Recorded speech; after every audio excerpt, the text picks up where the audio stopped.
चंद्रचूड़ साहब ने कि यह इमरजेंसी अर्जेंट केस है। छत्तीसगढ़ और मध्य प्रदेश ये तीन वैलिड सरकारें हैं, इन अनकॉन्स्टिट्यूशनल सरकारें हैं। 1-2 दिन का आप लोग इंतजार कर दीजिए और यही लोकतंत्र टीवी आप लोगों के पूरे देश को फिर अच्छी, हम तो एक दिन में सरकार बदलने का दम, भारत सरकार यदि गलत तरीके से आई होगी तो बदल जाएगी, पर एक बहुत बड़ा जजमेंट आएगा जो देश की दिशा और दशा दोनों परिवर्तित करेगा। और कल परसों 2 दिन की ही कोर्ट है और आप लोग इसको थोड़ा 2 दिन का मौका दे दीजिए, इतने पूरा देश देखेगा क्या क्या होगा। 3 राज्यों में फिर से होंगे चुनाव, सुप्रीम कोर्ट का बड़ा एक्शन, मची अफरा तफरी।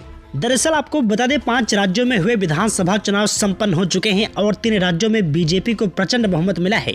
जी हां, आपको बता दें 3 राज्यों में बीजेपी ने सरकार भी बना लिया है और तीनों राज्यों में मुख्यमंत्री का ऐलान भी हो चुका है और शपथ ग्रहण भी हो चुका है। लेकिन ये सब हो जाने के बावजूद भी ईवीएम पर उठता सवाल खत्म होने का नाम ही नहीं ले रहा है और विपक्ष बीजेपी की जीत को लोगों का मत से नहीं बल्कि ईवीएम में धांधली से बनाई सरकार बता रहे हैं।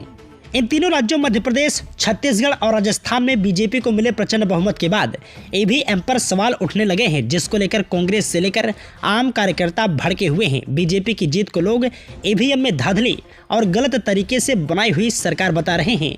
वहीं आपको बता दें यह मामला अब सुप्रीम कोर्ट जा पहुंचा है। सुप्रीम कोर्ट के वरिष्ठ वकील नरेंद्र मिश्र ने हियरिंग की, जिसमें देश के 140 करोड़ की जनता ने सुप्रीम कोर्ट पर आस्था जताई थी और अब सुप्रीम कोर्ट इस मैटर को संज्ञान में लेते हुए जल्द सुनवाई की बात कही है। और क्या कुछ कहा है सीजेआई डीवाई चंद्रचूड़ ने, आइए आपको सुप्रीम कोर्ट के वरिष्ठ वकील नरेंद्र मिश्रा से सुनवाते हैं। मैं आप लोगों के माध्यम से पूरे भारत देश की जनता को ये कहना चाहता हूँ, 140 करोड़ की जनता को मैं नमन कर रहा हूँ। साथ में जिस तरह से आप लोगों ने सोशल मीडिया के माध्यम से सुप्रीम कोर्ट पर अपनी आस्था जताई है, उसको मैं अभिवादन कर रहा हूं। और आप लोगों का जो आर्टिकल्स का राइट्स का वायलेशन है उसको लेकर के मैं लड़ रहा हूं और लड़ूंगा। आप लोगों को फर्स्ट डे से बोला हूं। जैसे ही आज ये मैटर लिस्ट पर आया है, मैं आप लोगों को बार बार लाउडली रिपीट कर रहा हूँ। Honourable chief justice of India open court में बोला है उन्होंने कि emergency case, urgent case and election commission, chief election commission of India is also made a party. Already I award the entire fact of the case, मतलब मैं इस case के बारे में पहले से ब्रीफ है, मुझे जानकारी है।